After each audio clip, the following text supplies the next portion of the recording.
Welcome to Physics 105. Physics 105 is the first semester of a two-semester algebra-based physics course.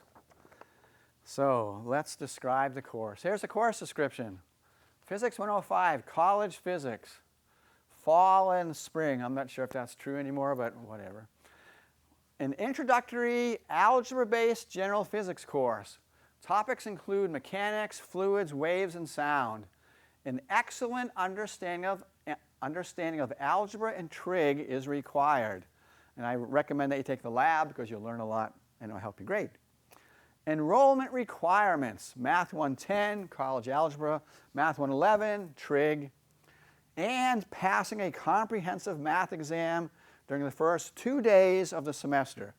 And as you already know, because I've been sending you emails for the last couple of months, a sample math exam is available on Canvas. All right, so here are the rules for the math exam. So you have to take the math exam either Wednesday, September 2nd, or Thursday, September 3rd, before midnight Hawaii time. And you have to take it on Canvas. So if you're late, it's just, it's not going to be there. So you can't be late. You've got to take it on time. For this exam, you can't use a calculator. You don't need a calculator. It's a closed book exam, no notes, no receiving help from another person, another math textbook, the internet, no help, period. It's on your own. Don't share the questions with another person. Pretend you're in the BYUH testing center. You have 2 hours to complete the exam. You may be monitored by Proctorio. That's one of these remote monitoring programs. I haven't decided about that yet. But 2 hours, so you're going to be fast. It's only 15 questions, though. Exam consists of 15 problems. Each problem is worth 6.67 points. Check your work and do well. Check your work. Really? You'll get certain problems wrong if you don't check your work. I set it up that way. Why am I doing that? Because you have to learn to check your work. If you're going to be in medicine or business or engineering or science, if you don't check your work, you can make mistakes. Some of these mistakes, if you're in healthcare, can kill people. You have to learn to check your work. Okay, what is physics? It's a fundamental science. It's the foundation for biology, chemistry, astronomy, oceanography, geology, on and on and on and on and on. So physics explains how the physical universe works. And that includes us, because we're part of the physical universe. So here's a real neat quote from Einstein. The most incomprehensible thing about the universe is that it is comprehensible. I mean, people didn't used to think that a long, long time ago, But that's what we figured out now. Physics is based on experiment. That's very, very important. It's an experimental science. If you have somebody come up with this beautiful mathematical idea to explain the behavior of something, and if the idea doesn't agree with the data, you reject it. So as simple as that. It's an experimental science. Simple as that. Think of back in your missionary days, if you were a missionary, if you were explaining the law of tithing, and you would tell your investigator, there's only one real way to find out if the law of tithing is true. You have to live it. So that's kind of doing an experiment, right? Here's another awesome quote by a famous physicist. We are trying to prove ourselves wrong as quickly as possible, because only in that way can we find progress. That's an incredibly wonderful attitude, don't you think? We're trying to prove ourselves wrong as quickly as possible? Yeah! That's how you make progress. I mean, Einstein came up with relativity in 1905. People are still doing experiments to see if it's invalid in any different criteria or something like that. Why do we study physics? Well, physics and progress in physics has led to lots of technological breakthroughs. Electronics, computers, cell phones, NMR, CT, what have I forgotten? Nuclear medicine, remote surgery, all sorts of things. So basically, you have to understand the basics of science before you can apply it. Law schools and business schools love physics students because physics students hopefully have learned to do problem solving, and they usually have good reasoning skills. And that's what you want, right, in business and law school. There's also opportunities to teach.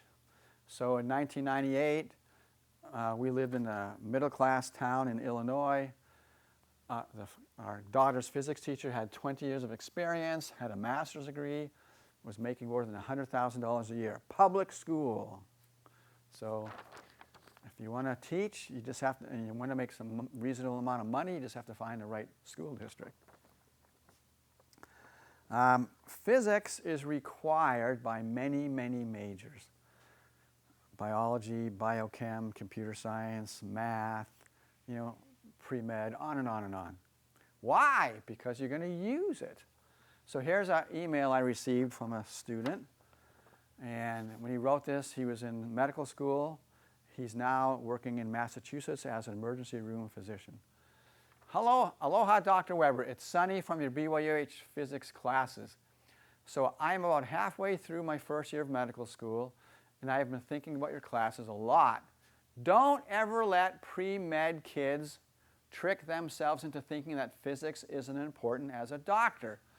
We have recently been studying heart and lung physiology, and the models we use for blood and airflow are exactly the same as the models used for electric circuits.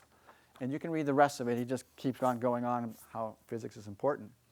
So let me explain this a little bit.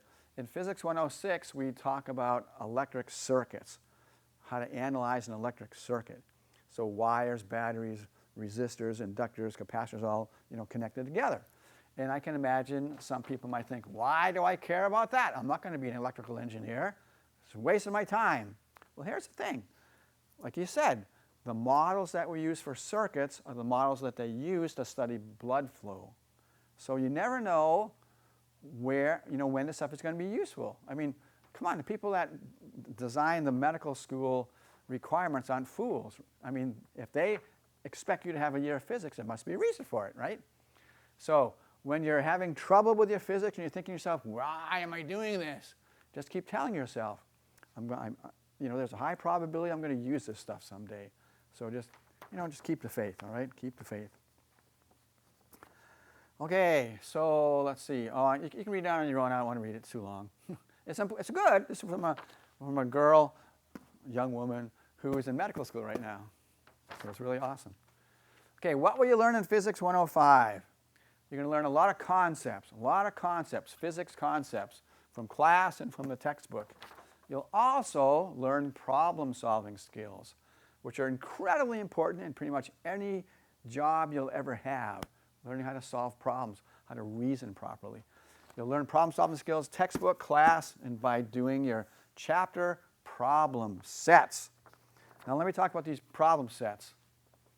I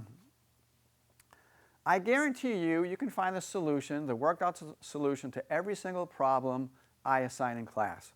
You can find the solutions on the web. So there you go. However, don't do it. Don't cheat yourself. Don't you dare cheat yourself. If you cheat yourself, you're not learning the problem-solving skills that you're going to need for the rest of your life. It's really as simple as that. If you need help, well, first of all, you should be able to solve nearly every single problem I assign. However, if you do need help, don't go to the web. Go to your fellow students. Go to the tutor. Go to Khan Academy or something. Don't look at the answer. Just review the concepts. Contact me. Do something, but don't cheat yourself. And you're not just cheating yourself. You're also cheating your fellow students because you're getting a high grade that you don't deserve. A former student sent me a section from the MCAT, like a study guide or something like that. And so there's a page where there's all this text and all these equations and a diagram of an ear.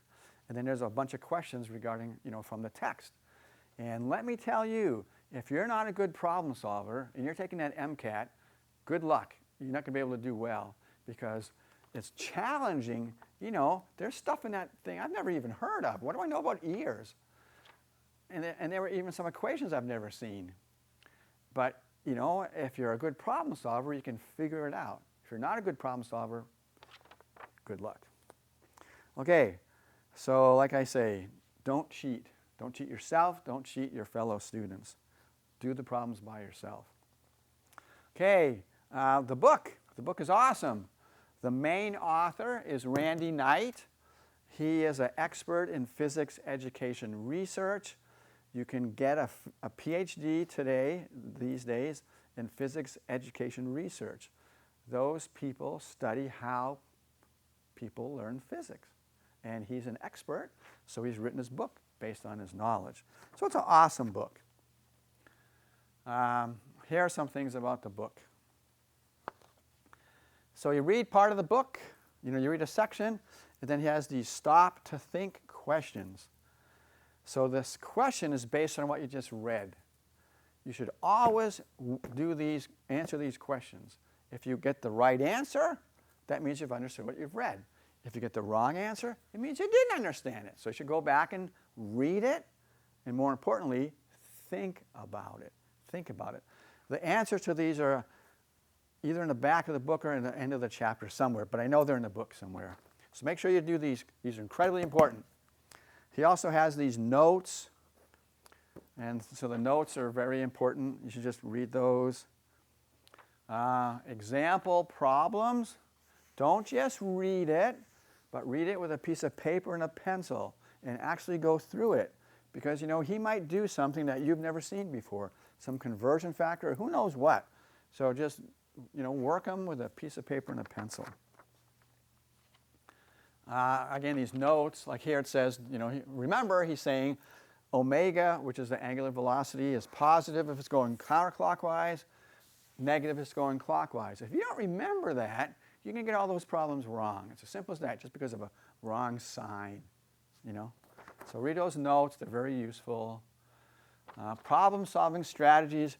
Rather than trying to solve a problem in some haphazard manner, he has a strategy.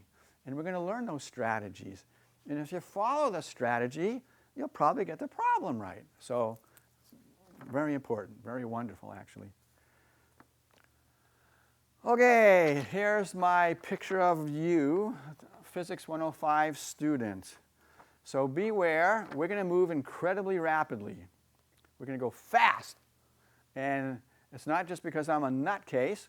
I mean, we're going to go fast just like every other 2-semester algebra-based physics course in the nation. All right? It's just how it is. So you have to keep up. You have to keep up. If you fall behind, it's going to be really, really challenging to catch up. So before you watch a video, again, the videos are on YouTube. The PowerPoint slides are on the course webpage. Before you watch a video, you should read the book. Always read the book first and think about it. So at least you have a halfway decent idea what's going on. Then watch the video. Before you watch the next video, make sure you understand the first or the previous video. That's crucial too. So, you got to be prepared, you got to be prepared. I like to tell students that reading a physics book is sort of like reading Isaiah. A lot of people read the Book of Mormon, they just skip the Isaiah chapters, right? Don't do that. Anyway, when you read Isaiah, you got to slow down, you got to think about it, maybe you have to reread it a few times. Same thing as a physics book. It's a total waste of time if you're just reading it and not understanding anything. So you got to read it slowly and think about it.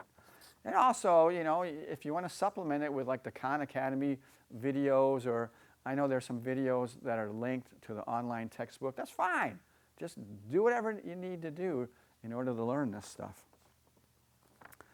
In our book, come on, where to go? Whatever. In our book, there's lots of medical applications of the physics. I'm not going to discuss those in class, but if you're interested in the health field, you should read those, because then you get to actually see how this stuff that we're learning is, how it's actually used in the health sciences. All right, so in class, and I'm calling my lectures class, right? So in class, I'll lecture for a little while, and then I'll put a multiple choice question on the screen. And it's a conceptual question, and it just refers to the stuff I just discussed.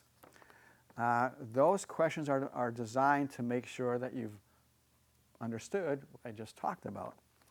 So please take them seriously. Read the question and answer it. I mean, the very next slide is the answer. Don't do it. Don't look at the next slide. What good is that going to do you?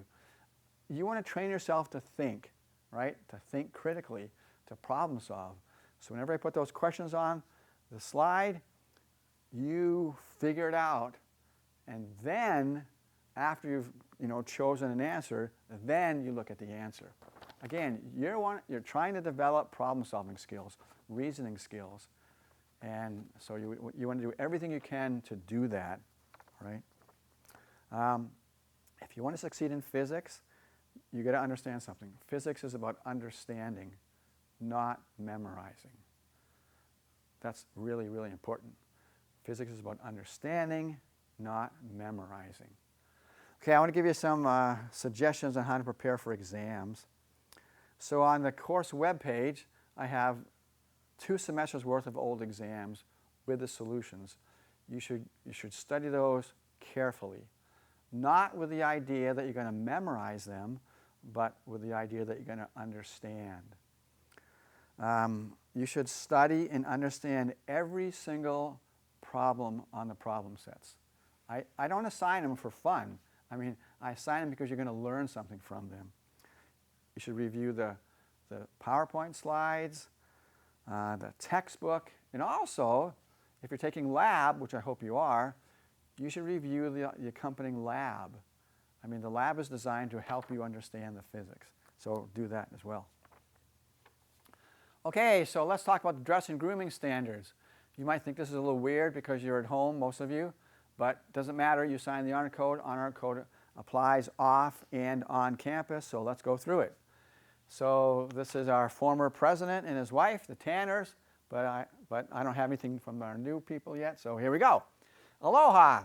I believe that all of us gain the power to act in holiness as we learn to keep not just our covenants, but all our promises. This is why I feel so strongly about following the honor code. For me, it is about becoming a promise keeper. We cannot become a Zion people if we are a group of promise breakers. The honor code also contains commandments like chastity and the word of wisdom, and rules like no beards. And once you agree to live by these rules, to break them is to break a commandment. The commandment to be honest and keep your promises. Disobedience and holiness just don't mix. Okay, so you've probably seen this around campus. If you've been on campus, you should study this. Again, look at proper standards of dress and grooming on and off campus. So you should become familiar with this. So this is a book about President Eyring. When he was a president of BYU Idaho, he kept a very good journal. So this is from his journal. At 7:30 this morning, I met with a young student. He challenged the rules for having guests only at certain hours in our housing. I hope he felt and understood my message. The rules remind him of real danger, and the exact hours become important not because they are perfect boundaries, but because we need to become perfect in exactly doing what we agree to do.